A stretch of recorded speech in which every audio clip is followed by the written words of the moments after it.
علی رضی اللہ تعالی عنہ فرماتے ہیں کہ نبی کریم صلی اللہ علیہ وسلم جب گھر تشریف لاتے تو آپ اپنے وقت کو 3 حصوں میں تقسیم کر دیتے۔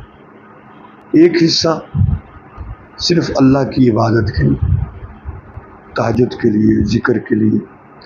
دوسرا حصہ اپنی ازواج مطہرات بیویوں کے لیے، اور تیسرا حصہ عوام اور خاص لوگوں کے لیے کہ وہ لوگ آتے آپ سے اپنے مسائل بیان کرتے، حضور نبی کریم علیہ السلام ان کا حل بیان کرتے تھے۔ اس طرح اگر وقت کو تقسیم کر لیا جائے تو اس سے کام میں سہولت بھی ہوتی ہے اور کام میں برکت بھی ہوتی ہے اور پریشانی نہیں ہوتی۔ ہر کام اپنے وقت پر سہولت کے ساتھ اور عافیت سے ادا ہو جاتا ہے، اور اس سے لوگوں کو بھی پتہ ہوتا ہے کہ جی یہ ٹائم ان کا فلانے کام کے لیے، یہ ٹائم فلانے کام کے لیے، یہ ٹائم فلانے کام۔